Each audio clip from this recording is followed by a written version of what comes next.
Fear of Rain. In the first scene, we see a young girl frantically running through the woods trying to escape a masked, hooded man whose face we don't see. After she hides behind a tree trunk, he still finds her. He binds her hands and feet with a rope, then throws her into a hole that resembles a grave and begins to throw the dirt that is around on her with the intention of burying her alive. However, she survives and manages to get out of that hole, but the abuser catches her again. In the next scene, we see her lying on the hospital bed in her wounds and hysterically shouting, clearly frightened, that he is coming. But the doctor and the medical worker restrain her and tie her to the bed, inject her with a sedative, and after a few moments she regains consciousness. She is surrounded by doctors and parents, and from the conversation between her father and the doctor we learn that she suffers from schizophrenia and that she cannot be cured, after recovering a bit from the night before. She sat by the window and looked thoughtfully into the distance, while it was raining outside. In the conversation with the psychiatrist, we learn that Rain does not take her therapy regularly, and because of this she has episodes of attacks and is threatened with state hospitalization. After all the examinations, she returns home, enters her room and begins to recall her attacks and her father trying to calm her down. As she was unwrapping the bandage she had on her hand, due to the injuries she had sustained, she sees her hand with a bunch of maggots coming out of it. He tries to control himself and sees that it is actually just a small wound on his arm. She goes to sleep, and her mother claims in a conversation with her father that she is to blame for what is happening to Rain. It's a new day. Rai's father suggests that maybe it's better to stay home, but she goes to school anyway, claiming that she's fine and that they shouldn't worry.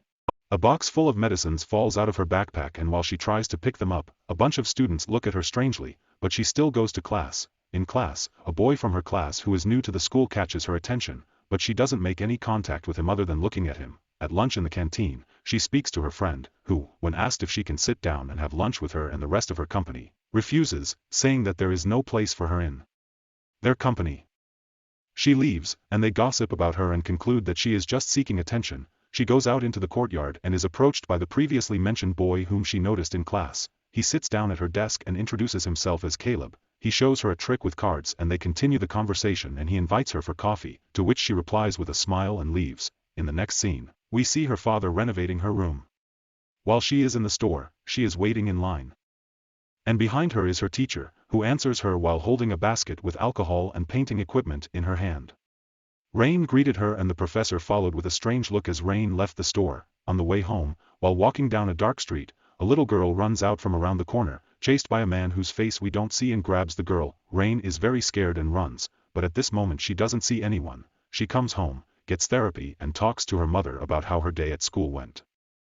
She complains that everyone makes fun of her, and she comforts her by saying that everyone will soon forget about it and find a new victim to gossip about. She really likes to paint and expresses her wish that it would be what she would like to do and study. It's a new day. She went to school, and in PE class she tries to approach her almost best friend again, but she rejects her again while Caleb watches from the stands. He approaches her and suggests that they leave the school, to which she agrees. As they drive, they talk about Caleb's interests in mechanics and cars, and in the meantime it starts to rain. They have to stop in a side street because the wipers on the car are broken and wait for the rain to pass.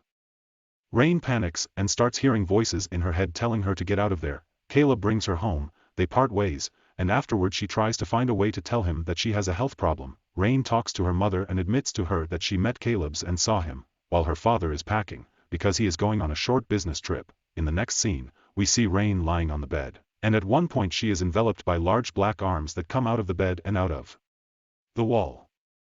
He sees the scene in the grave again, and in the window of the neighbor's house a girl being grabbed by someone. He wakes up and repeats to himself that it is not real. Her mother and father enter the room and she asks them if they hear the girl screaming and calling for help. They say they didn't hear anything. They check through the window and see nothing. They promise her that tomorrow they will check everything and put her back to bed. The next day, her father actually takes her to the house of her neighbor, who is her teacher, and explains why they are there. The professor claims that there are no little girls in her house, but Rain still wants to go to the attic and see for herself. They find a bunch of different dolls, and Rain notices handprints on the window. The professor claims that she hasn't been there for years, but Rain notices a collection of books and magazines. They come home. Her father convinces her that she made it all up and doesn't want to take responsibility for it.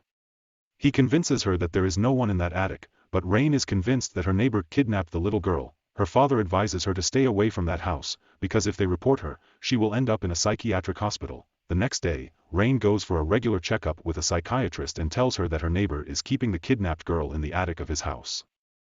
The psychiatrist warns her that this is a serious accusation and to reconsider her thoughts.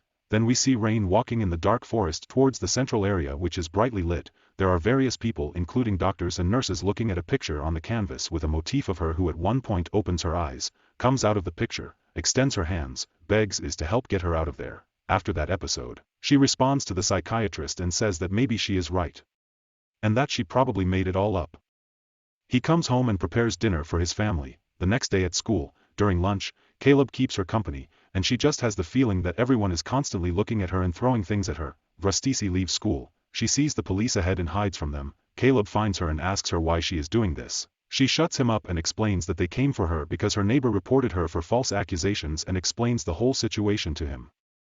Caleb believes her and offers to help prove her right. They agree to meet after school. She declines the psychiatrist's invitation and leaves with Caleb. Together they go to the house they suspect the kidnapped girl is in and try to come up with a plan to get inside. They decide to enter through the terrace and check the attic while the professor has not yet returned from school, but this time there is a padlock on the attic. While they are trying to find something to open it with, the professor returns home, and they hide in the pantry, take advantage of the moment of the professor's inattention and escape from there. While she was taking a shower, blood started to flow from all the walls. She closed her eyes and repeated to herself that it wasn't real. The blood disappeared. It was another episode of the attack.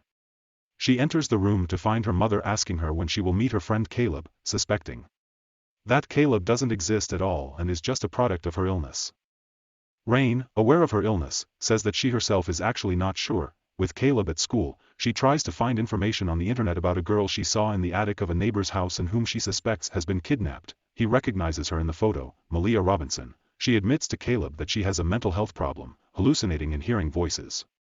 But he accepts it and tells her that all people are different and that we should not judge anyone because of illness.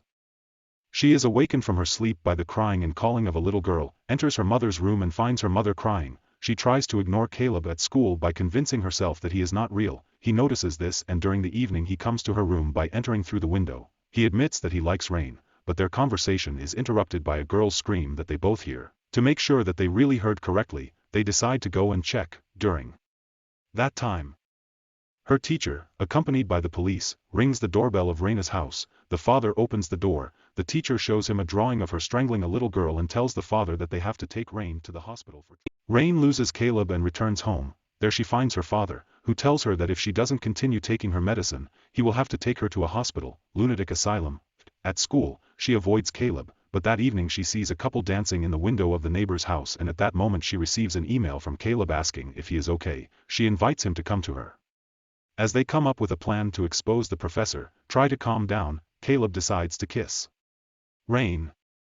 Her mother comes downstairs to find them kissing. Rain realizes that her mother can also see Caleb, which means he's real. Caleb suddenly gets up and leaves, all confused. The next day at school, Caleb is gone. She hears voices in her head mocking her and telling her that Caleb isn't real. She leaves the classroom in a panic. The teacher stops her, and she sees a hole in the ceiling above her head that expands and melts. The teacher looks in the same direction and sees nothing. She realizes that Rain has another attack.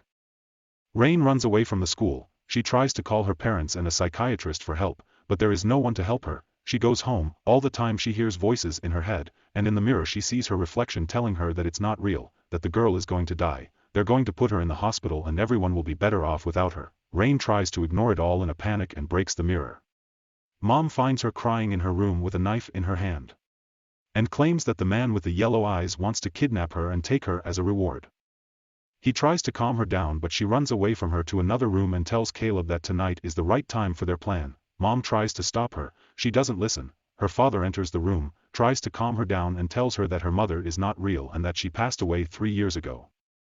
And that he pretended that he actually saw her too, so that Rain wouldn't feel bad and go through the loss of her mother again. Rain doesn't want to accept it, runs away and enters his teacher's house intending to free the girl Malia. She goes into the attic and sees her mother hanging. She puts her down and her mother tells her that it's Rain's fault for everything. She hears the girl calling again, and her mother tells her that she is not real. Mom disappears. Rain takes a knife and comes down from the attic.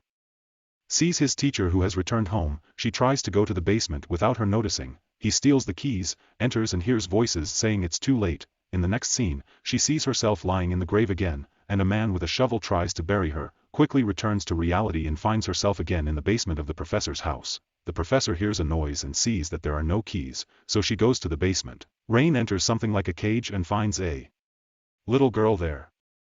Tries to protect her, the professor finds them, holds out her hand to Rain and tells her that the girl is not real. Voices in her head tell her to listen, but others don't. He hits the teacher, the girl runs away, the teacher convinces her to calm down. Rain hears Caleb's voice and calls out to him. Caleb attacks the professor from behind. She overpowers him and puts a knife to his throat. He tells Rain to decide if this is really real or not, or he'll kill Caleb. Rain runs out with the girl.